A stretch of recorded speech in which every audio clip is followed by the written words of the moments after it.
Today on the show, it's our wedding days, but here we are, ignoring our fiancés entirely to record yet another fucking episode of Gom Jabbar. Yeah. Dune, baby! Yeah. Pardo Kynes gets it. He understands. Yeah, he gets it. He gets it.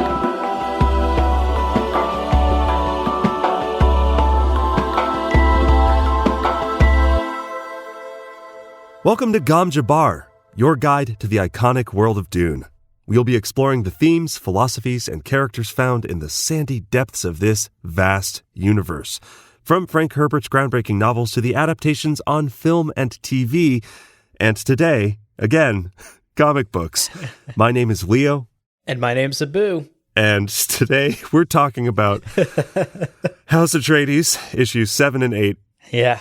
And right at the top here, I am going to try not to be too negative, because that's not super fun unless I get like fun incredulous. I don't know. Yeah. It's so much. Yeah. Positive vibes only is the theme of today's episode. What?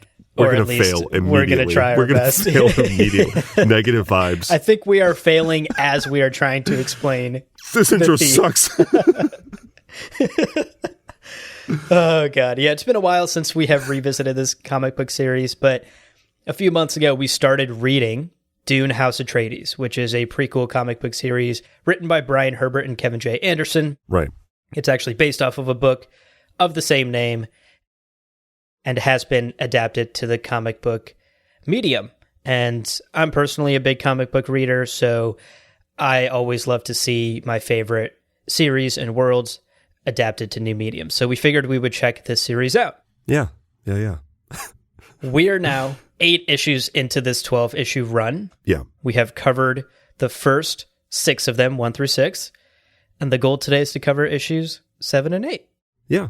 And this is a spoiler episode. Yes. For, of course, this comic series and the larger Dune franchise. So let's get into it. Let's talk about issues 7 and 8. Let's start on a positive note. Yeah, positive vibes only. Man, cover art. Spectacular. Illustrations. Beautiful. Absolutely beautiful. Yeah.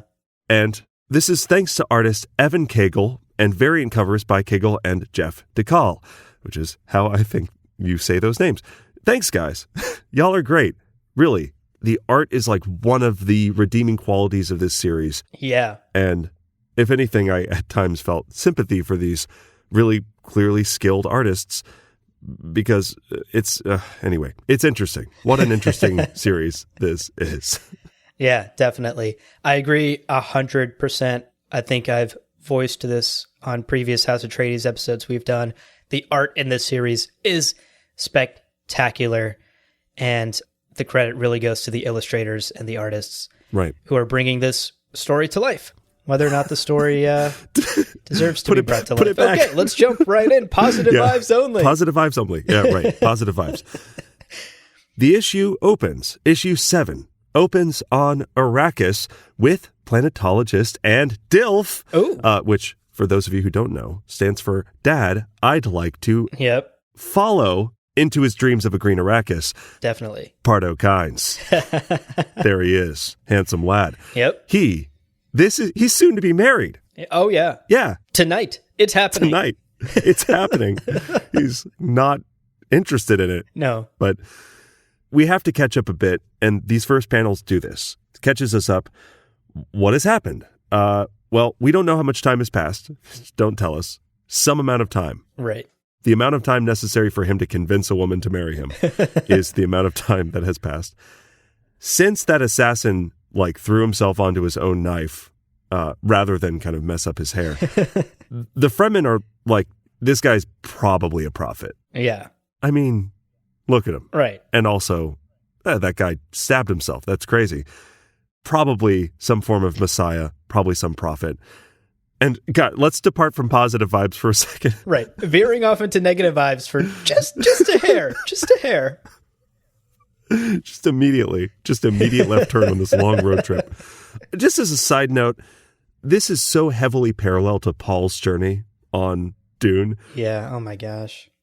We don't know really how Pardo Kynes came to join the Fremen, but making it exactly the same as Paul or making it so similar to Paul just cheapens the Fremen. Yeah. Because here they are, 2 for 2. Just every handsome off-worlder, they're like, he's a prophet? Must be a prophet. Look at that hairdo. Gotta be a prophet. No, I agree. We joke, but on a serious note, yes, totally. Like, this cheapens the Fremen, and also, like, what an original idea. Pardo Kynes did the same thing that Paul Atreides will later do in the books. Like, this is incredibly boring and lazy writing. The idea that Kynes is now some sort of prophet among the Fremen. But he is, because in these pages, they are now calling him Uma Kynes. He's been given that title. Right. And Uma Kynes, in this opening couple of pages for issue 7, will be marrying Stilgar's sister, Freyth, who we met, I believe, an issue or 2 ago. She tried to bring him some spiced coffee, and he totally ignored her. So I wonder how that courtship went. It doesn't sound like a healthy relationship. Yeah. Now, we also get in these pages this inexplicable sort of line from Nabe Haynar where he says that marrying a Fremen woman is what now will make Pardo Kynes a Fremen. It's how he will, quote unquote, become Fremen. Right. And Nabe Haynar, this is shocking, also offers to Kynes to retire and take his spot. He's like, yo, you want to be Nabe? I'll give it up. Yeah. Kynes, go ahead and be Nabe. Yeah. We talked about in a recent book club episode, if you have been keeping up with those, how Fremen leadership has traditionally transitioned. Yeah. From person to person. Kind of a basic detail of Fremen culture. Giving it up to a white guy off-worlder who just showed up an unknown amount of time ago and married one of your women is fucking the opposite of how transitions of power happen in Fremen culture. Has never ridden a worm. Doesn't know that they ride worms. It's frankly insulting. And he's like, you want to be a Nabe? Yeah. So anyway, Nabe Haynar's like, yo, you want to be a Nabe? You're marrying this Fremen woman, which now officially makes you a Fremen. None of that makes sense. Yeah. And Kynes is like, no, dude, I don't want to be Nabe. I'm just here to, like, set up weather satellites. I don't even love Freyth. Yeah, I don't. I don't even know what her last name is. I love you, Freyth. That's not Freyth. Oh, shit. Where's Freyth? Freyth, raise your hand. I don't know what you look like. Will the real Freyth Stilgar please stand up? Oh, man. We have veered so hard into negative vibes. Okay, positive vibes, positive vibes. These panels are literal art. Gorgeous. They're so beautiful. Like, it breaks down the very traditional sort of panel by panel. There's these lovely tableaus of just the sky is open and it's just gorgeous and almost distracted me from the fact that it seems like all of Fremen culture is being misrepresented here. But yeah. Well, one thing that I thought was actually consistent and made sense. Sure. One of the few things in this story that continue to make sense. The wedding ceremony. Yeah. I thought was gorgeous and represented fairly well. There's a lot of dancing in the moonlight. And as part of their vows, in one of the panels, it looks like they take a little shot of spice. Yeah. Which seemingly on brand for the Fremen, considering how central spice is to their culture. Right. Now, after that spice, after the shot of spice and some grasping of hands, Kynes is just so in his own head in just the worst way. The entire time. The entire time. He's like, oh, fascinating. Look at their culture go. And then he ends his, hopefully like one of the highlights of his life, right? This is his wedding day. Right. He has this thought, quote, yes, I must fit in among them. I have so many plans for Arrakis, end quote. Jesus Christ. This is the embodiment of that meme where it's like, he must be thinking about other girls. Kynes is like, this planet's going to be so fucking green. He must be thinking about other planets. So true. The disconnect here is so weird. This should be one of the highlights of his life, as you have said. He is marrying Freyth. We know nothing about their love or their relationship at all, and we learn nothing from these pages. Or her, frankly. She is an accessory. Literally an accessory. And then on top of that, the dialogue that we are supposed to read in all of this and understand is just Kynes being horny for Arrakis. Yeah. And like just focusing on his work. It's so inexplicable and so disconnected from the emotion and frankly the beauty of the art on the page. Yeah. Yeah. That it just like it breaks the whole scene. You're reading this and you're like, what the fuck am I reading? I really do imagine like Brian oversees this art and goes, no, you got to make it way less pretty. It's way too pretty now for what, the story's happening, because you're totally right. There is that disconnect. Yeah. Well, to wrap up this first opening scene, we do want to just take a moment to shout out Fraith. This is a tough look for her. Yeah. She is marrying one of the most beautiful men in the Imperium, and he couldn't give two shits about anything but his damn weather satellites. Tough look for Fraith. She deserves better. Give Fraith her own spin-off series. Yeah. And a new husband. Get her out of this marriage. Okay, the next scene jumps to Giddy Prime. Yeah. And gosh, before we even get into any of this, we've been jokey and true. Yeah. Rambunctious at the start of this podcast, but in all seriousness, just to kind of bring things down a bit, we need to throw in a content warning here, a trigger warning. Yeah. What happens in this scene on Giddy Prime includes, frankly, a very violent act of sexual assault and sexual violence. And if that's something that you are uncomfortable with or is triggering for you, please skip ahead. Obviously, Leo, you and I will do our best to be respectful during this. Of course. But it's included in this story and we have to talk about it, and we will do our best to be delicate around the topic. But just note that this scene involves some sexual violence that might not be appropriate for everyone. So to get through it, basically, and this is a plot point that I'd actually heard talked about, but seeing it really is different. Gaius Helen Mohiam is back on Giddy Prime to basically get Baron's quote-unquote assistance again. She needs to have a new child because the Bene Gesserit didn't much care for the first one. This time, Baron Vladimir Harkonnen and Piter DeVry University have a plan. They know she's coming back. They've prepared themselves. Before she's arrived at his chambers, Piter gives Baron Harkonnen a pair of earplugs that, and this is insane. This is ridiculous. Distort the effects of the voice. Yeah. Is the exact wording. What? Right. And we find out that House Harkonnen, the Bene Gesserit had all this leverage, this evidence against House Harkonnen that they could then present to the Emperor. We find out that House Harkonnen is basically just deleted all of their records and moved their hidden spice stores. As easy as that. Yeah, easy. Like when I used to delete my browsing history as a teenager. Exactly like that. On the family computer. Just like that. They got a single U-Haul truck, and they put all of their spice in it, and they just moved it. Right. Easy. Mm-hmm. All of this is to say the Bene Gesserit now no longer have leverage over House Harkonnen. Yep. Is what we're told. So the Baron allows Mohiam back into his messy room, as was well established a few issues ago. Right. And this time, the scene plays out quite differently. He's playing hard to get, and she, at this point, frustrated at wit's end, tries to use the voice to just make him submit, right? Which is problematic in its own way. And she's caught off guard because of these fancy Bose earplugs that my guy is wearing that apparently block the voice. Voice canceling, yeah. Like literal voice canceling earplugs that he's wearing. The voice doesn't affect him. And at this point, he signals Piter, who's been hiding off to the side. Fascinating. And Piter hits Mohiam with, quote, an old-fashioned neural scrambler. Which is like a gun. It's like a ray gun. Yeah, some sort of ray gun thing. And this basically leaves her unable to move. She's still conscious and awake. Right.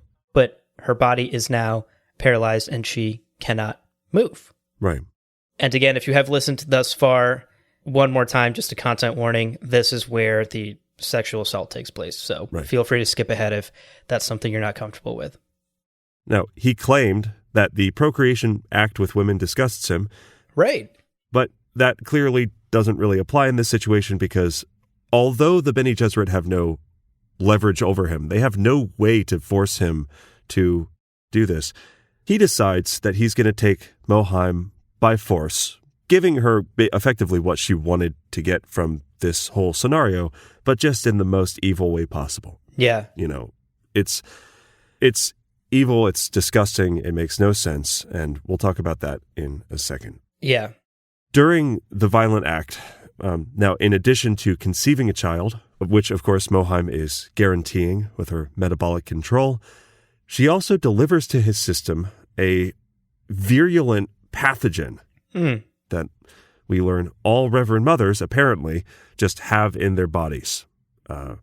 They are dormant, like they're deactivated kind of by that metabolic control. Right. But she's going to deliver it through that act to him so that he then has this. And that's going to be punishment for, thinking that he's above Bene Gesserit control, basically. Right. And this pathogen will apparently make him ugly and fat. Yeah. Which is apparently something we needed an explanation for. Yeah. You can't just have different body types in Dune. You have to have terrible diseases delivered through forced, violent sexual acts. Mm-hmm. Right. Weird, awful scene all around. We don't want to harp too much on this scene, but a couple of things to point out. We already talked about those Bose voice-canceling earplugs. Right. Just to revisit that idea for a second. Yeah, what the fuck are they? What are they? What are they? Where did these come from? In the actual book Dune. Ever heard of it? In the literal book Dune by Frank Herbert. Ever heard of it? Yeah. The Baron... Same guy. The same guy. Remember, the same guy who just used these earplugs. He captures Jessica at the start of the book. Right. Uses a deaf guard to escort her after the assault on Arrakeen. And gagged her. So she couldn't use the voice. He was afraid of the voice. Yeah. Where was Piter with these headphones? Piter was in the same room. Same guy. Same guy. Where were these headphones? It's so awful. You'd think one of them would be like, fuck, I wish I had those headphones from... Right. It's like by that time, had the company gone, had their runway run dry? Did they go under? Like Galactic Radio Shack got bankrupt. Yeah, exactly. Yeah. Radio Shack went bankrupt. Can't get those Bose voice canceling headphones anymore. It's so inexplicable and dumb. And it just stands out to us, especially as people who are obviously obsessed with the Dune universe and know the lore quite well, I would say, after many hours of talking about it on this podcast. This just makes no sense and is honestly an awful thing to include. Yeah. It cheapens everything about the voice. It cheapens the technology in the Dune universe. It cheapens future scenes that take place in the actual Dune book, considering this is a prequel. I hated it. This is also, talking about this neural scrambler gun that incapacitated Mohiam. Right.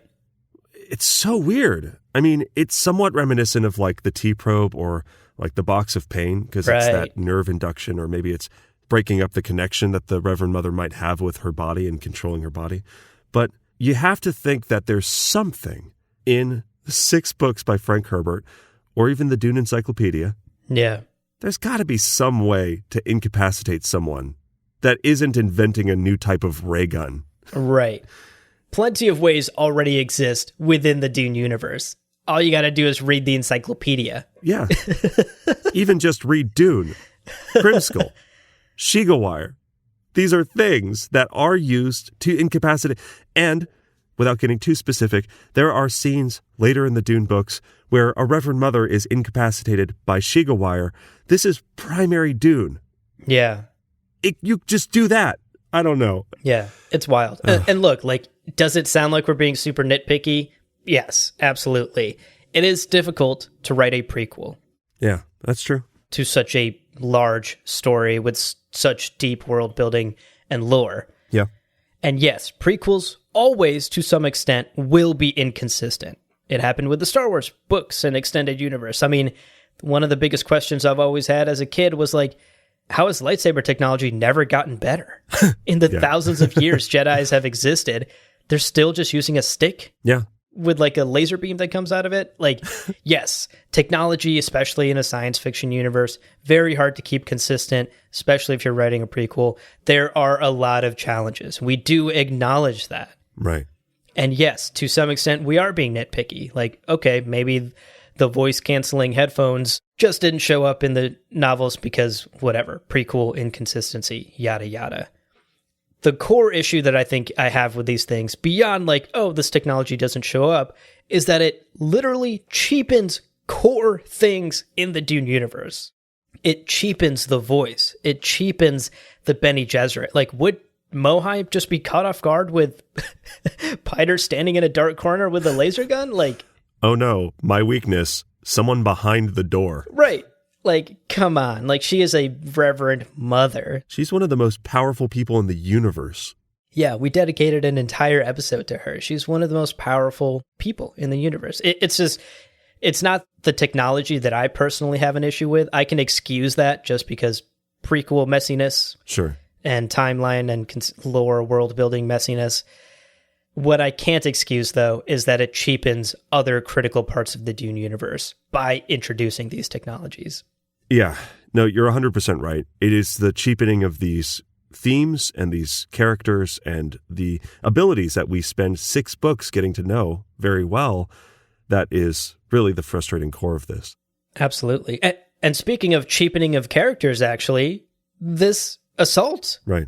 This sexual assault is just so unnecessary. Yeah. I guess you could say like the Baron loves being in a position of power and control. Yeah. Loves to subjugate people. Maybe it says something about his character, but if anything, I think it cheapens his character. This is below the Baron to stoop to something like this. Right. He's much more cunning than this. We talked about this a few issues ago. Yeah. In the first standoff between the Baron and Mohiam, where he just kind of has no backup plan for any of this. He comes off as like a real major idiot in that scene. Right. And in this scene, he just sort of comes off as evil for evil's sake. Right. Yeah. 100%. Yeah. You know, like there doesn't seem to be any other reason for him to do this, especially considering, like you said, the Bene Gesserit no longer hold any sway over him. And this very comic series has established that the Baron is not sexually attracted to women. Right. He has no reason to do this other than petty revenge against Mohiam for the first time she made him do it. It seems so entirely unnecessary, and to me, this feels like a moment where Brian asked himself, hey, the Baron needs to be evil. How do I make him more evil? Right, right. And then just idiotically decided a disgusting sexual assault scene was just cool and edgy and dramatic enough to achieve what he wanted to. It's just so stupid. Also, I mean, does this really line up with the dynamic that then Baron and Mohiam have in Dune? Yeah. Where he's literally trembling, afraid of her.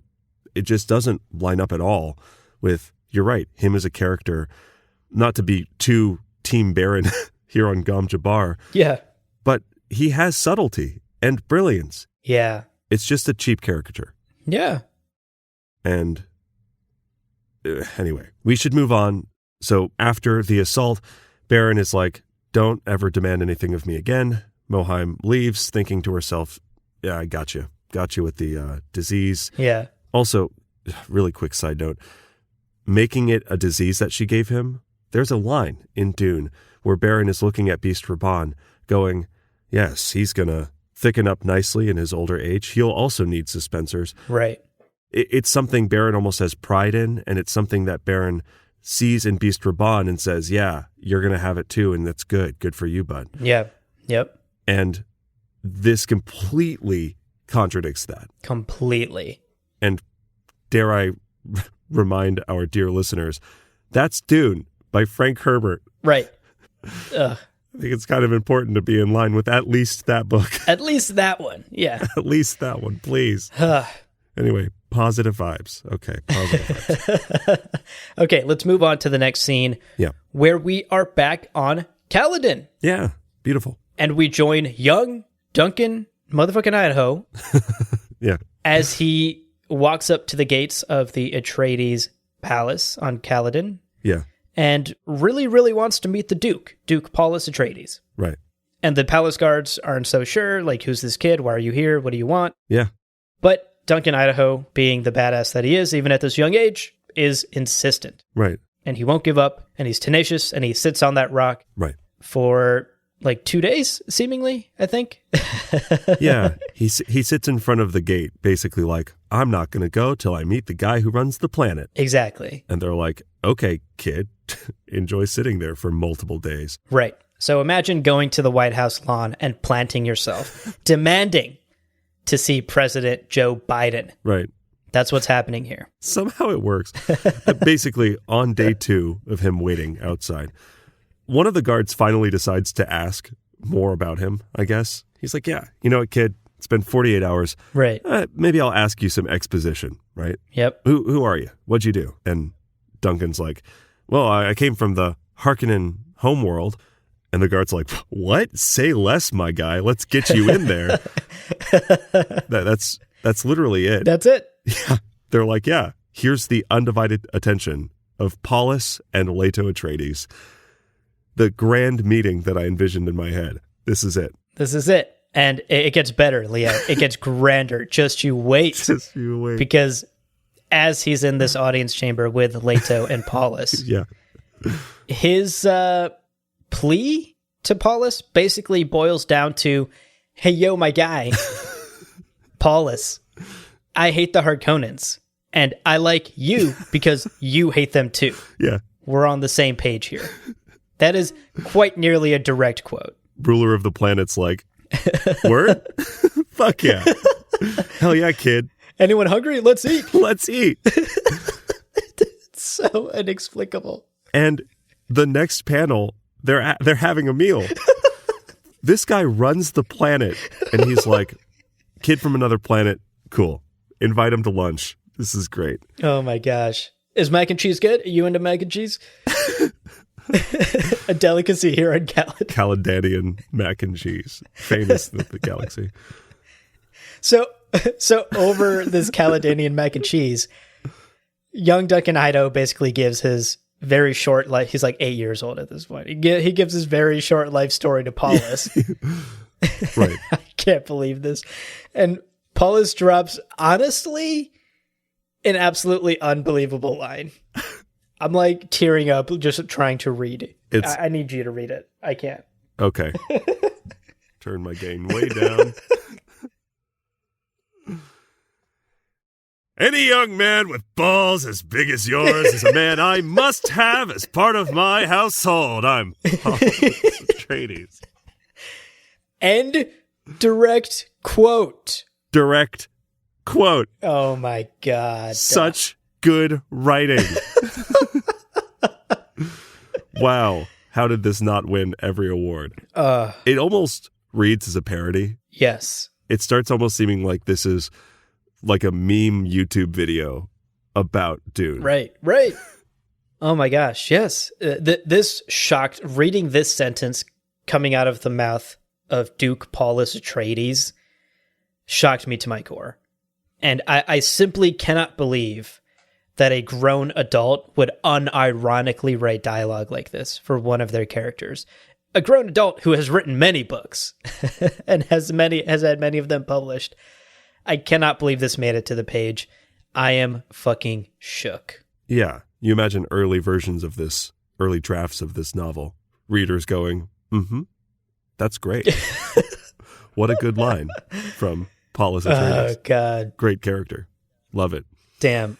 So they have a problem. This giant, bald kid has nothing to do. Right. Well, you know what, kid? Welcome to the house. Welcome to House Atreides.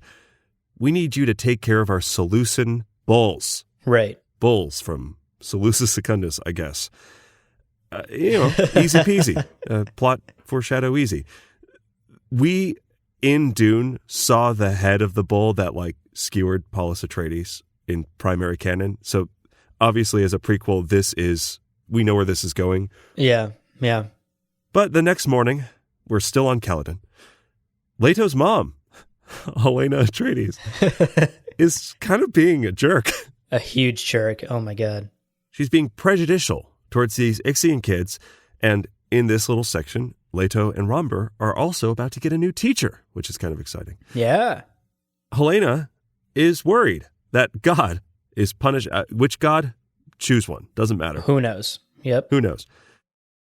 God is punishing Ix, Planet Ix, and House Vernius, specifically Bromber and Kaylee Vernius, who are currently under Paulus's protection. And he, meanwhile, is just judging their form. He's watching Bromber and Leto spar, and we get this quote, "The boys have more energy than prowess. They need to work on finesse. I'll have Thufir Hawat train them." End quote. So, yeah, that makes sense. A lot of not listening to your wives happening in this issue. Or not paying attention to your wives. There is a broader theme of this clearly being written by a man that we'll talk about a little bit later. Yeah. But yes, also Helena is worried throughout all of this about her baby boy, Leto Atreides, and Kaylee. Yeah. They have visible in daylight sparks flying between them. Electric. They both swiped right, folks. Indeed. The chemistry is so thick, it's basically PDA. it's yeah. And Paulus is like, what? No, they're not. Really? I hadn't noticed. This is quite on brand for dads, though. That's true. So this tracks. I think Brian Herbert may have known his father. So Helena brings it up. He dismisses it, basically, and says, and this is also, I think this is accurate, quote, "She is the daughter of Earl Dominic Vernius, and she seems quite pleasant," end quote. We agree. Yeah, she seems great. And Dominic Vernius was amazing. Love him. Great mustache. So, listen, he's making good points. Right. We also learned in this argument between Helena and Paulus that Helena is actually from House Ritchie's. Yeah, turns out that's a house. And is basically super biased towards Ix because of that. Right. Because of the history that Ritchie's and Ix share going all the way back to the Butlerian Jihad in Dune canon. As a really quick aside, and we'll get back to positive vibes, House Ritchie's does kind of explain Helena's, religious beliefs and that she's anti-Ix, I actually kind of draw issue, and this is very nitpicky, so I'll try to keep it brief. I draw issue with their house being named after the planet, or vice versa, whichever happened first. This doesn't really happen in Dune. I tried to look into it, couldn't find an example. There may be one or two examples of places where it's like House Atreides on planet Atreides, but that's just not what happens for most of the big houses, right? House Atreides on Caladan, House Harkonnen on Giddy Prime, House Carino on Seleucus Secundus and Chiton. The planets have their own names, and then these houses sort of move around. It's got to be easy to just come up with a house name, right? Like, right. Just anything. Throw a random vowel generator together, and there you have it. I don't know.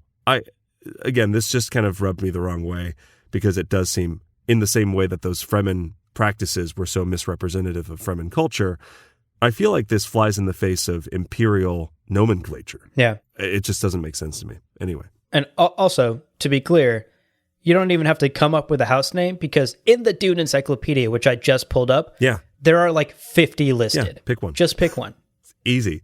Already there. Someone did the work for you, and it's, not to be rude, better. So, I don't know. Right. So this scene continues. The boys are sparring, and Thufir Hawat, House Atreides Mentat and Master of Assassins, arrives, honestly, looking good. Yeah, looking great. He's got the drip in this scene. No kidding, yeah. And he is here and ready to train these soft, squishy, weak boys into fighting men. He's not here to fuck around. Right. And Thufir jumps right in. Yeah. With a first lesson for these young boys. Listen, this guy clearly went to the same, strategist school as Edna from Incredibles. No capes. No capes. Get rid of them. Lesson number 1. No capes. You're going to get pulled into a plane or something. It's terrible. Exactly. Although he does amend this first lesson after he totally bodies Leto. Right. It's true. He amends it by saying that capes can be useful if used correctly. Right. To hide things like poisonous darts or knives or other sneaky, devious things within them. So capes have a place and a use. By the way, exactly what a teenage boy wants to be told. You can have a cape, but only if you fill it with poisonous darts. Okay, Thufir. And actually, the boys here are pretty shocked. Right. Because they respond with like, hey, isn't that kind of devious? And yeah. I don't know, that doesn't seem honorable.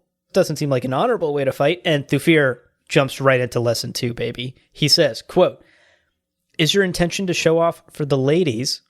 Which at this point, Leto Atreides in his head is like, yes. Yeah. Kaylee's right there. She's watching me.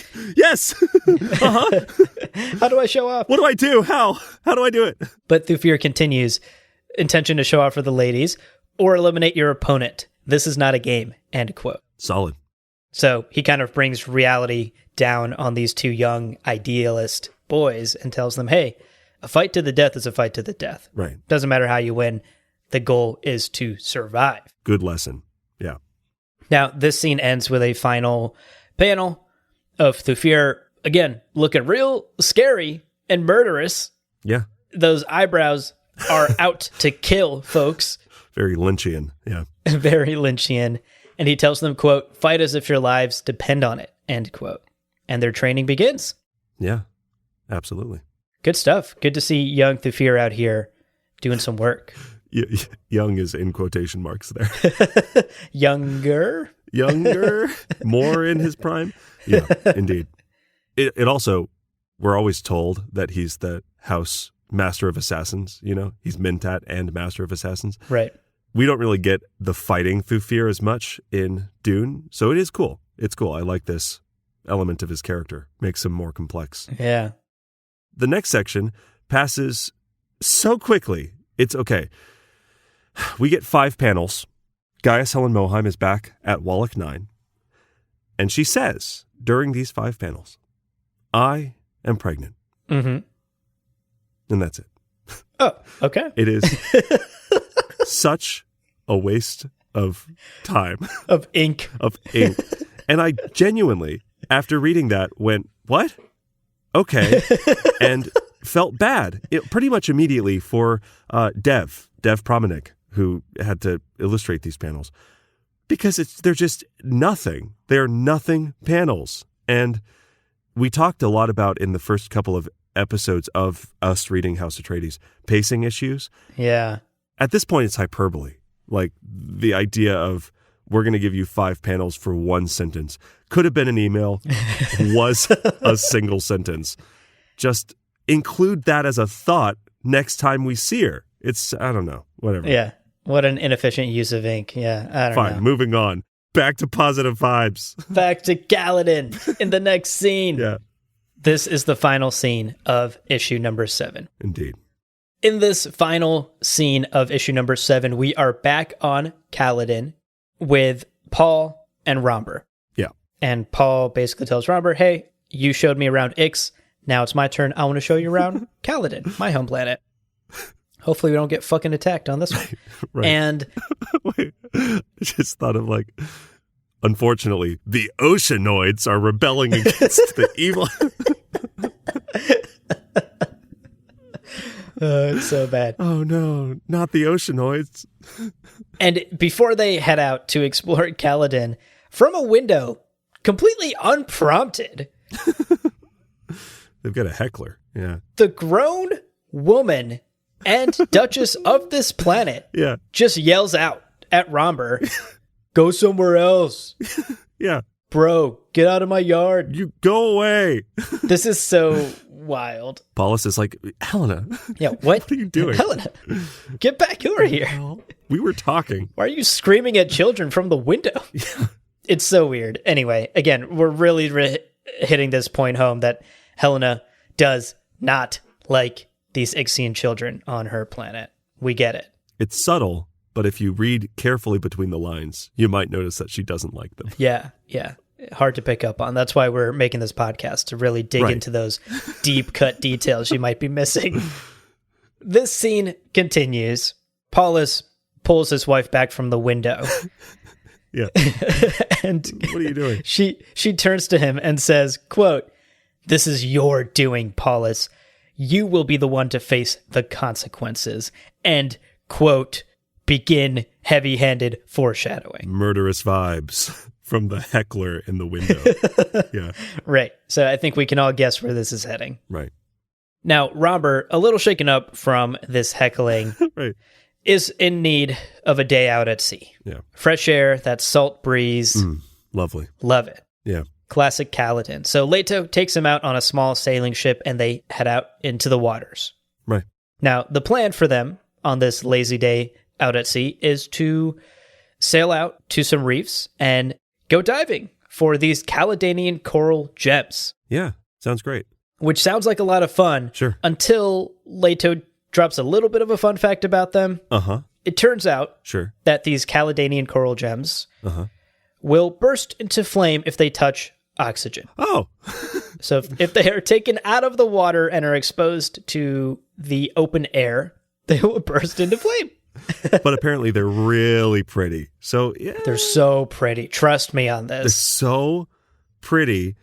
This is going to be great. Right. Just don't let them touch air. And it's fine. It's fine. Good. I'm sure nothing could possibly go wrong. So the two boys go diving. Right. And we do get another series of really, really gorgeous panels here as they're swimming underwater. Yeah. And they collect these coral gems. So again, props to the artists. I loved these couple of panels of them diving into the sea. They bring these gems back up to the surface, to the boat, and Leto, once again, completely unprompted, brings up the fact that they will burst into flame now that they're sort of up here. So what they do is they get a bucket with water and they put the gems in the bucket. Easy peasy. We have solved this issue of things bursting into flames. I'm sure nothing will go wrong. Just a very spillable bucket of water. So look at that spillable bucket. And I say that because Leto's like, yo, we got a bunch of those pearls. Hell yeah, come eat lunch. And Romber's like, I gets up and knocks over the bucket. Doesn't notice, somehow, doesn't notice a bucket full of water sloshing onto the deck of their boat. Right. Full of beautiful, gorgeous, pretty fireball gems that will burst into flames if they get dry. Now, the gems they spent all that time collecting burst into fire. Yep. And immediately the whole ship is basically ablaze. Right. I don't know what they build boats out of on Caladan, but clearly actual firewood. Extremely flammable. Yeah. Very flammable. They're actually made of those gems. It's just... Yeah. Okay, let's wrap up this scene. Enough dragging our feet with our petty sarcasm. True. Okay. Positive vibes. Okay. Let's wrap this up. Uh-huh. Leto decides he needs to run right into the reef because they can't put out this fire. They need to get off the boat and onto some sort of land. Right.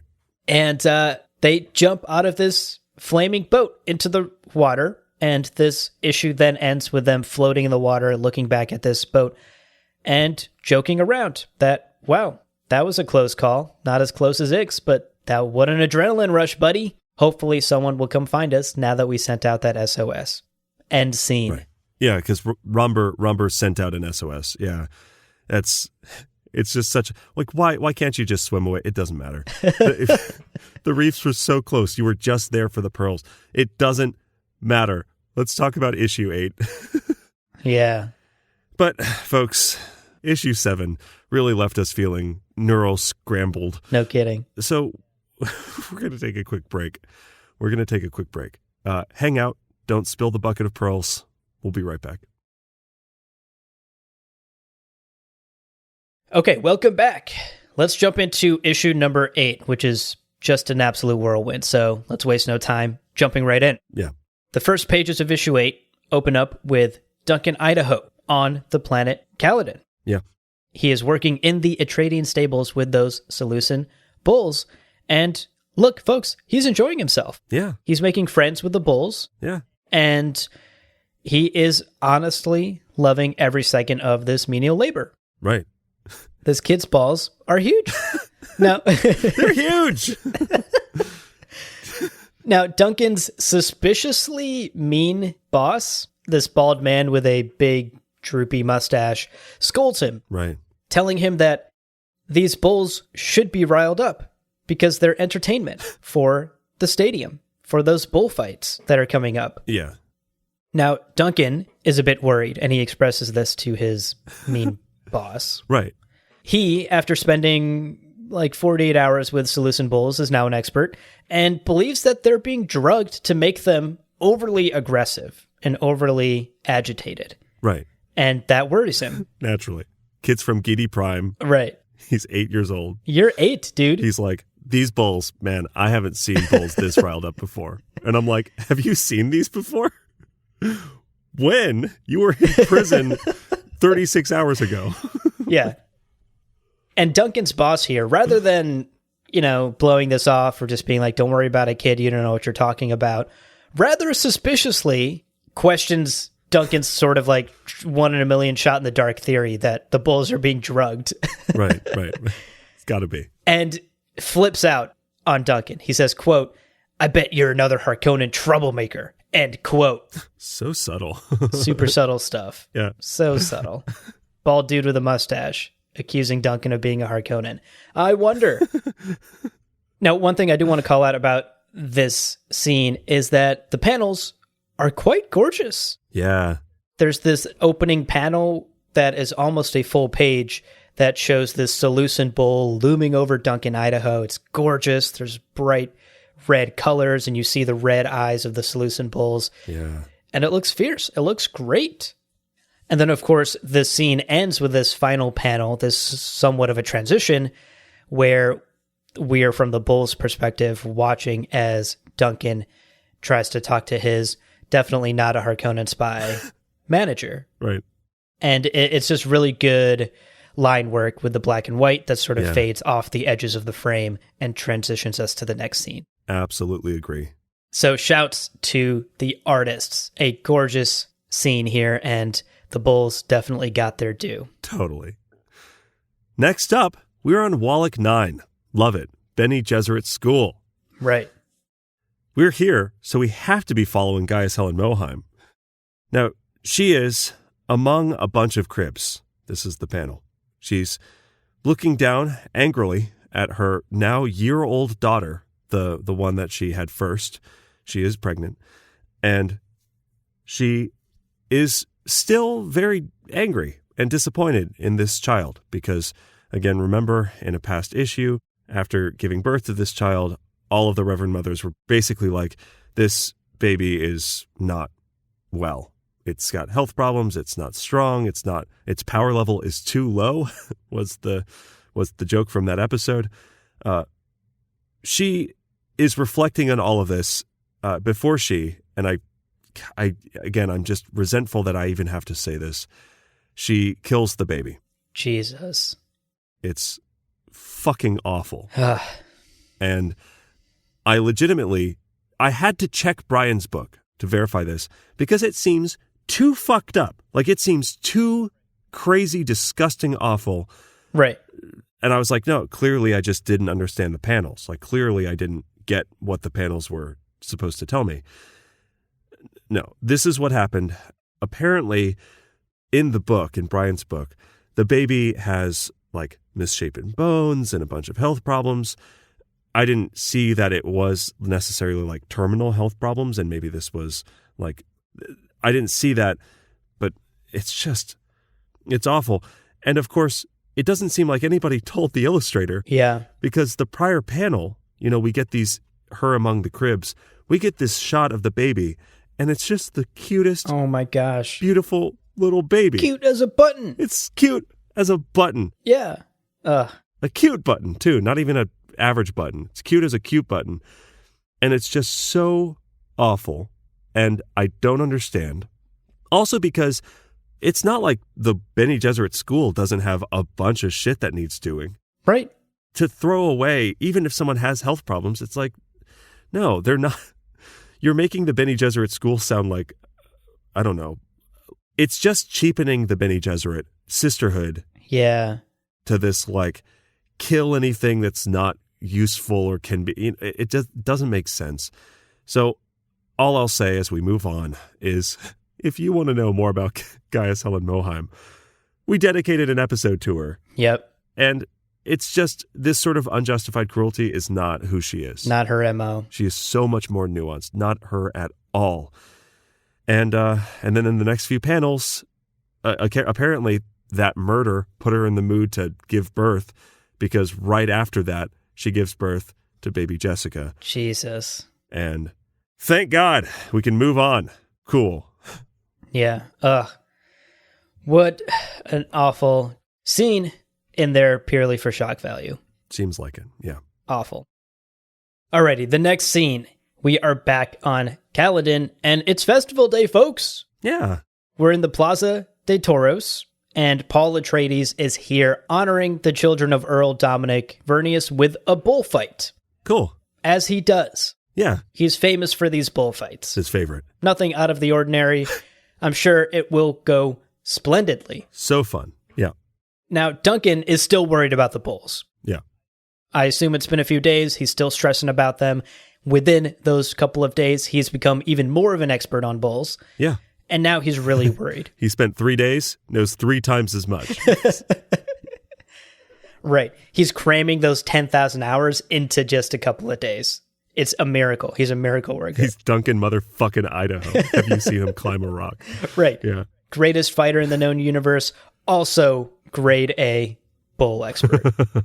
Now, Duncan Idaho once again goes to Mr. Mustache, right, his totally not shady boss, right, and voices these concerns. Hey, the bulls are acting up. They're way too hyped. This is dangerous territory. I've never seen them like this. And Mr. Mustache, to his credit, calls Duncan out here on the very thing that we are joking about. Yeah. And tells him, yo, you've been with the bulls for like 4 days, dude. Right. You have no expertise on this. Stop telling me what to do with my bulls. And then he throws Duncan into some sort of like, maybe an animal pen or something. This panel is kind of hard to decipher. Yeah. He tosses him into something, like a side room or a pen or a gated area, to basically get him out of the way. Yeah. We kind of get this panel of Duncan sprawled out on the ground and then the clang sound effect without a single shot of the structure. So, yeah. Yeah. It's a pen or something. A little hut. Right. Now, despite Duncan's very legitimate worries about these Seleucid bulls, the show must go on. And in the next couple of panels, we join Thufir Hawat and Helena in the stands of the stadium. Yeah. Now, Thufir assures Helena Atreides that Paulus is completely safe. Yeah. Quote, my men are stationed at strategic points in case something goes wrong. End quote. Yeah. All right. He's doing his job. He's protecting the Atreides. Sounds like he has a plan. Yeah. Right. Now, he's going to eat those words because shit almost immediately starts going wrong as soon as the bull is brought into the stadium, because this fight is unlike the others. Yeah. Paulus faces off against this completely enraged bull. And again, credit to the artists here. Some really gorgeous panels where we get a sense of how terrifying this bull is and how, frankly, frightening it must be to face off against it in the stadium here. Right. And what quickly becomes apparent to Paulus during this standoff with the bull is that the nerve toxins that are usually on his spears that he impales these bulls with aren't working. Right. This bull is not slowing down, no matter how many spears are thrown at it. And in this rush of panels, there's a blur. We see close-ups of the spectators. We see Paulus barely dodging and surviving with his life. But unfortunately, it ends with him lunging for his sword. Not quick enough. The bull impales him, and one of the monster's horns rips right through his chest in just a brutal and gorgeous panel. Yeah. And thus, we get the iconic death of Paulus Atreides. It almost feels like Brian forgot about the whole "my men are stationed at strategic points in case something goes wrong" line. Because something is actively going wrong for the whole fight, and nothing happens. Right. Because plot has to happen, because we have to move forward, and there's no... Yeah. No. The smartest, most capable mentat in the universe was distracted. He was on his phone. He was playing a Candy Crush on his phone. Those Ixion smartphones. That's why they're banned. Yeah, dude. Those addicting mobile games, man. They're so much fun. And then you get the premium currency. It's great. Anyway, Thufir decides, you know what? Late is better than never. Let's kill this bull. So he has everybody shoot the bull. He's like, shoot the bull. Everyone shoots the bull. Probably lace guns. It's a little hard to tell, but really seems like this could have happened when, I don't know, the bull was running down Paulus and about to impale him. Right. Could have been a good time to shoot the bull, but they're like, might as well now. Yeah. So they shoot the bull. Bull's dead. And we see this reaction from Romber and Kaylee. And, of course, Leto himself. Just horrified because you're right. Beautiful panel. All of this art is really, really lovely. But also really bloody. Like there's some real gore. Yeah. And it was almost uncomfortable to look at because I really like Paulus. Yeah. Yeah. And it does seem sort of like celebrating his death in some way. Yeah. Romber, Kaylee, and Leto are horrified. Almost as horrified as I was looking at the scene. And Helena is like, yeah, Leto, you're Duke now. You're Duke of the whole planet. Like a murderer. She's subtle. So subtle. You might not have noticed. It was probably her. Her and mustache guy. Oh, man. Ugh. Right. That's the scene. We've gotten there. Leto Atreides is now Duke of planet Caladan. Alrighty. In the next scene, yeah, we are back with Armani beard model Pardo Kynes. Yeah. And his BFF, the Nabe who ordered him killed like 3 weeks ago. Nabe Haynar. Yeah. Listen, time passes. It's great. Don't ask us how much time, though. No idea. Zero clue. They are just friends now. That is how much time. Right. So Pardo Kynes and Nabe Haynar are sitting together, sharing a meal, and basically discussing plans for Project Green Arrakis. And the current ETA, we learn, is about 300-ish years, give or take. Yeah. Using the about 1 million Fremen that Nabe Haynar says currently exist on Arrakis. Right. Some back-of-the-napkin math here from Pardo Kynes. 300-ish years, we should be able to change Arrakis forever. Yeah. We also learn that Pardo and Fraith, remember her, our girl? Uh-huh. Barely. They're expecting their first child. Hey, mazel tov. And she seems to be pretty well along. So I guess here's an estimate of time. We're anywhere between 0 and 9 months from the last time we saw them. I don't know. Yeah. Right.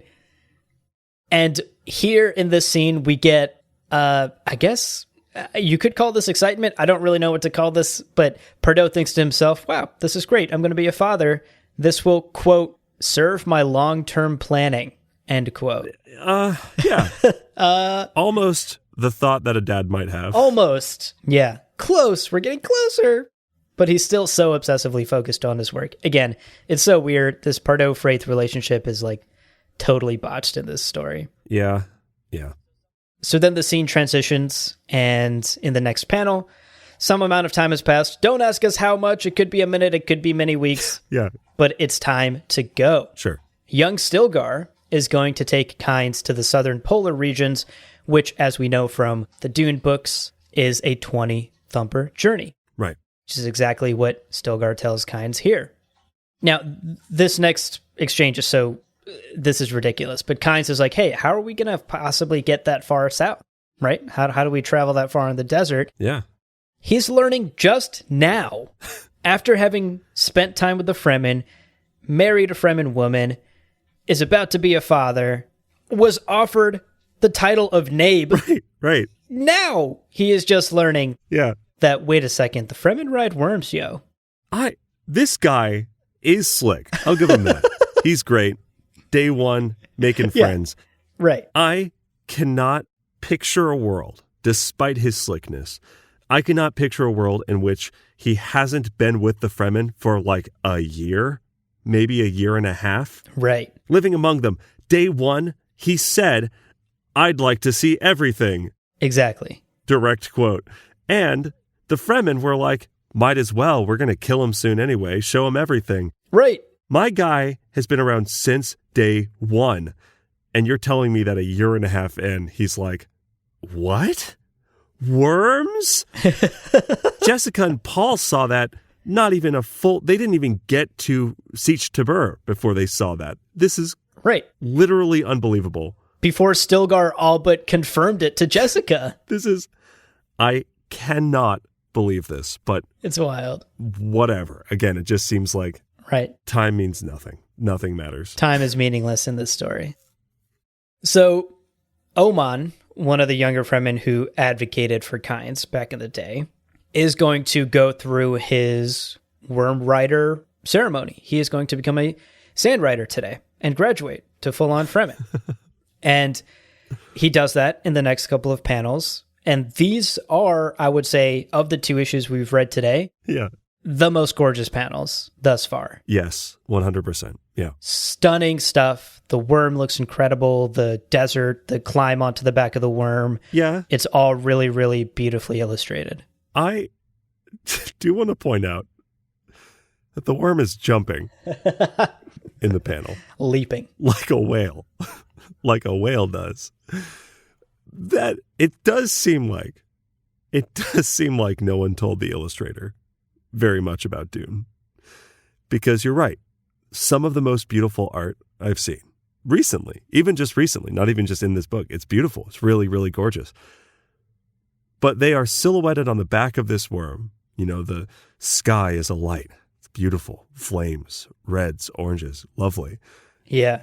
And the worm is arching across the panel, leaping, throwing itself through the air. I don't know how or why, but that's what it is. They only can control worms because they lift the ring segments and then the worms move the lifted ring segment away from the sand. If worms can fucking jump, this adds a whole new dimension to worm riding. This is baffling. But again, almost didn't notice because the art is so, so beautiful. Right. Almost as beautiful as those fucking pearls that burst into flame. Oh my gosh. Almost as beautiful. Have you heard how beautiful they are, though? Gorgeous. They are so almost worth it. I'm going to get one for Kaylee, I think. Hey, that's a good idea. Maybe she'll burst into flame like that boat.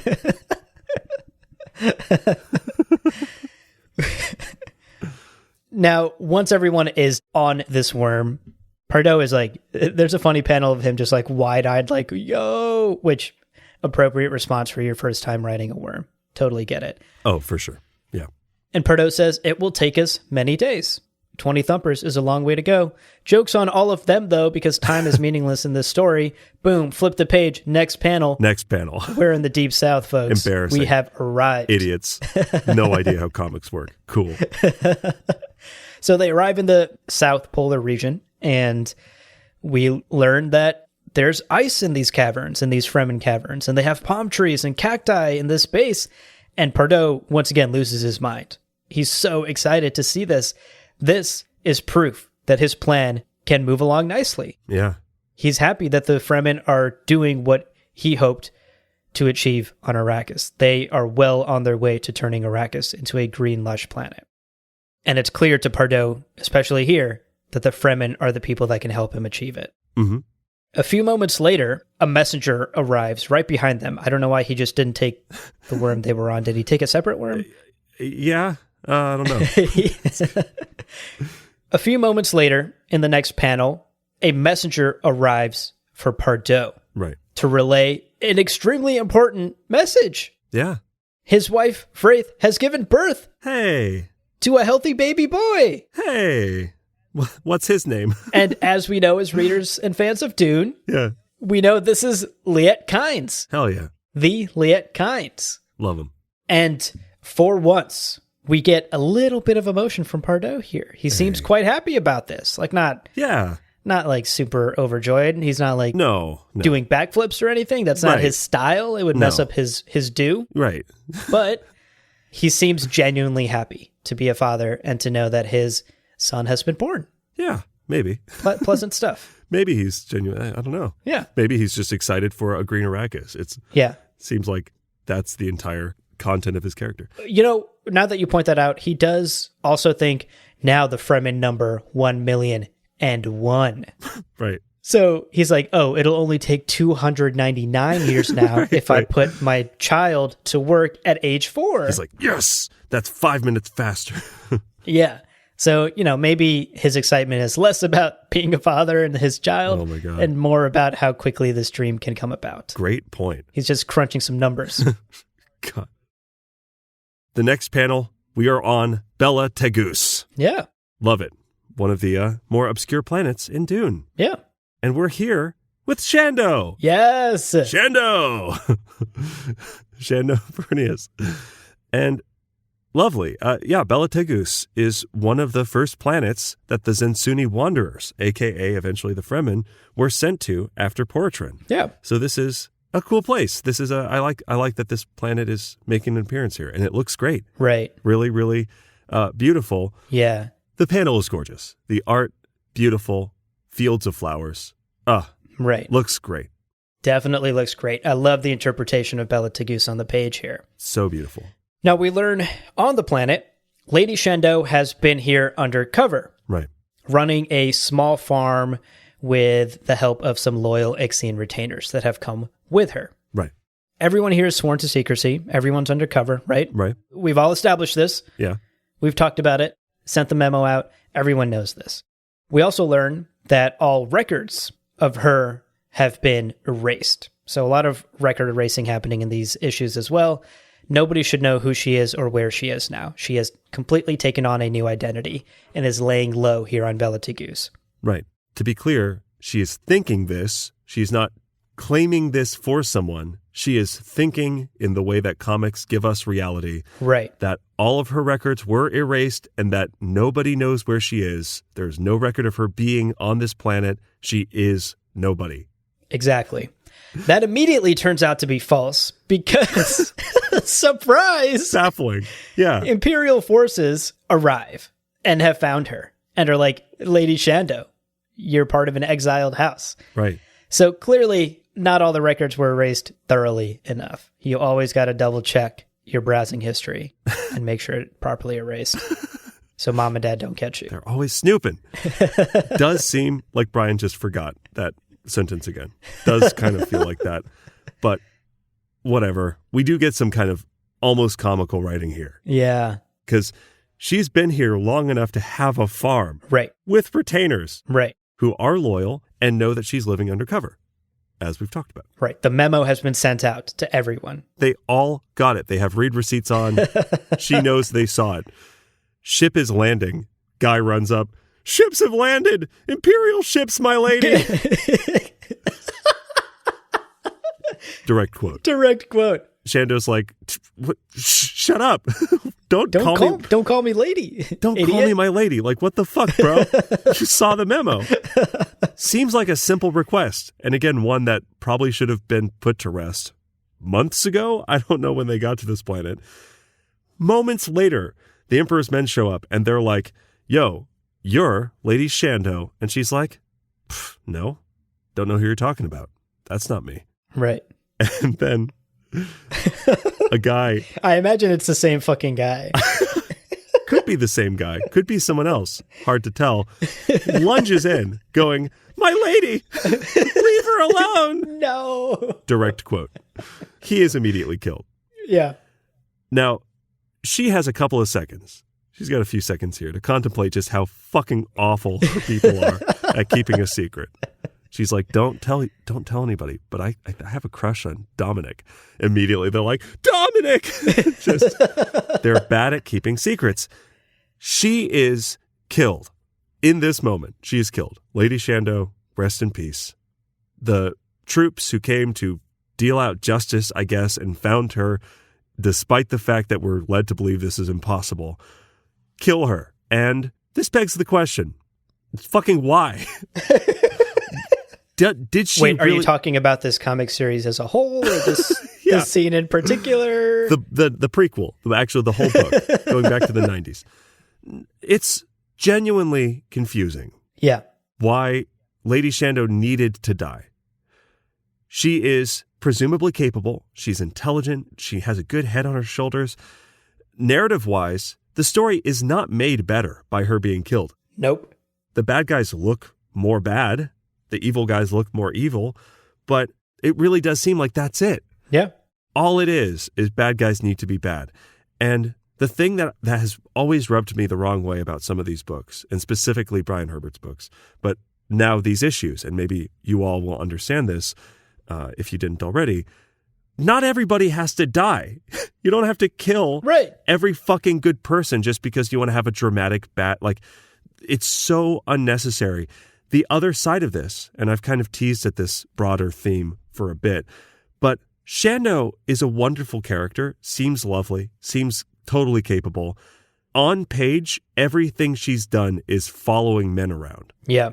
And just, oh, she was with that guy, then this guy stole her from that guy as property, and then she just was with him for a while, and then he's like, you have to go off, and then she does, and then she's murdered. Right. None of it gives her agency or character or any like sense of what she wants. None of it. Yeah. Even calling her character one-dimensional is giving it too much credit. It's zero dimensional. She's a prop. Yeah, exactly. And it's rude. Could you tell this was written by a guy? Yeah. Awful stuff. Awful stuff. Okay, so that wraps up issue number 8, and that wraps up our positive vibes only coverage of issues 7 and 8. Oh, God. See, okay, this is what happened to Boo. Uh-huh. My positive vibes, they can't be exposed to air.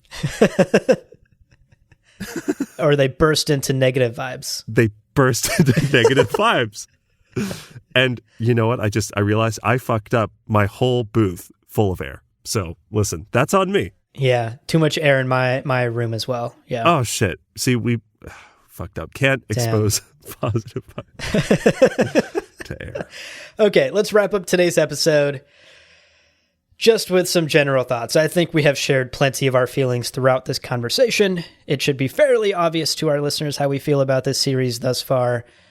But any final overall impressions of these 2 issues in particular, but also of the 8 issues we have covered thus far?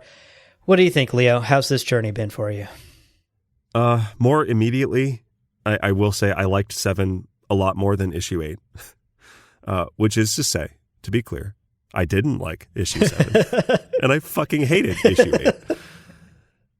Beyond, like, you know, the literal empty panels that didn't do anything but fill pages. Right. Which just feels like you're disrespecting the illustrator and not giving them stuff to work with. There's technology that cannot exist without breaking core themes of Dune. Bad people doing bad things. And then this habit, which I feel like is something that Brian and Kevin J. Anderson just enjoy doing, which is just fucking killing people for no reason. I always try to expect a certain level of like implicit justification. Like, why does this thing happen? We have to move forward. I mean, this is a narrative work of art. We need to get from point A to point B. But I do kind of hope that it makes sense intrinsically. And some of these deaths simply don't.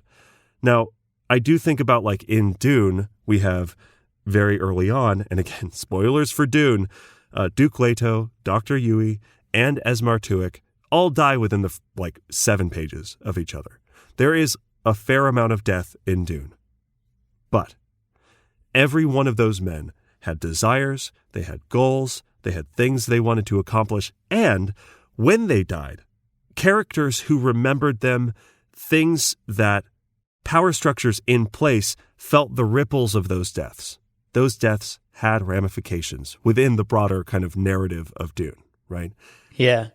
None of this feels like it could have any ramifications. Like, what's going to happen? Dominic's going to find out that Shando was killed and then attack Elrond. We know Elrond dies to poison.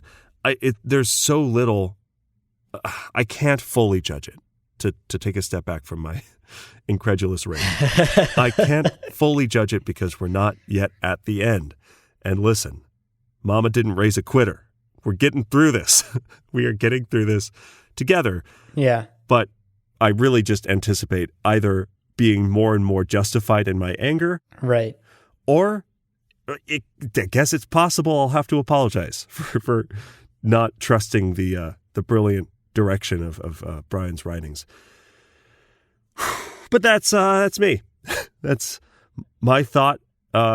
Generally, I would have stopped if we didn't have this podcast, but I am committed, and now out of a morbid curiosity, I want to see where it goes, because if nothing else, it is fun to get upset about something that has no significance in the greater world. So, what about you? positive vibes? Listen, favorite book. I'm going to say right now, I think this is your favorite comic series that you've ever read. Absolutely. Yeah. Knew it. Called it. That's all I have to say about that. Positive vibes Cool. only. All right. Guys, thanks for listening. No, I'll keep it short because I agree with almost everything you've said. Sure. And the unbridled rage that you feel, I also feel while reading this story. So we've harped on it quite a bit this episode, and we've talked about many of its shortcomings in previous episodes.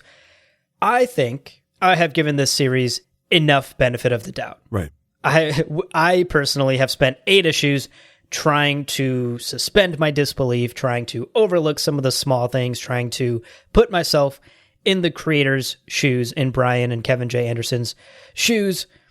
It is tough, like I said earlier, to write a prequel. It's tough to step in and try to fill a lot of shoe metaphors here, try to fill the shoes of a legend like Frank Herbert. I understand all of that. I try to be sympathetic to all of that. Right. I have done my best to give this series and this story the benefit of the doubt and overlook what I can. Right. 8 issues in, I'm at my wit's end. That's it. Fuck this series is all I have to say. It has been an absolutely horrible journey, the story itself. And the only redeeming fact is I get to geek out with you about it and share my rage with someone. And that has honestly been therapeutic. These podcast episodes have helped me offload some of that rage as I read this series. So I am now even willing to wait until the final issue and until we've completed it to pass judgment on this book, this comic. It sucks. Everything about it is like shitting on a universe I love so much. And like you, I am now only going to continue because we have committed to it on this show. Yeah. Because I truly do enjoy talking about it with you and joking around about it and raging about it. And like you, out of a morbid curiosity to see just how deep this shitty rabbit hole can go. I like this character arc of Abu. Like the beginning of you reading it, you're like trying to be polite. You're trying, and now we still have 4 issues left. There's I know. 2 more episodes of this. You are right now at like, fuck this series. This is trash. Dog water. This sucks. This is a big L, as the kids say. Maybe we got 4 more issues. I'm so excited for late game Abu. Like just to see how you. This is my Anakin Skywalker turn to the dark side moment. You know, like you're watching it happen in real time. Oh God.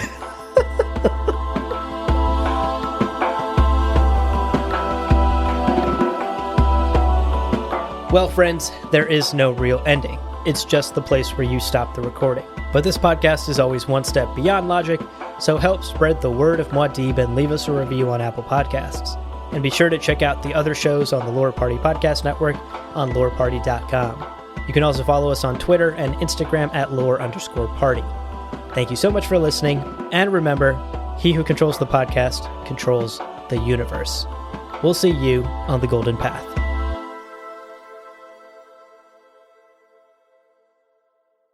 And this is thanks again to artist Evan Kagel. Kegel? I think it's Kegel. Kegel? Okay. Aren't Kegels like a exercise for the groin? For your penis? Yeah. for that muscle. Now that you say that. Yeah. Like Kegels. Kegels? Maybe Kegels. I think it's Kegels. Okay, so Kegel is safe. Okay. Penis exercise. Okay. Somebody help us. How do we fuck up pronouncing actual humans? Like, I know Dune names are hard, but okay.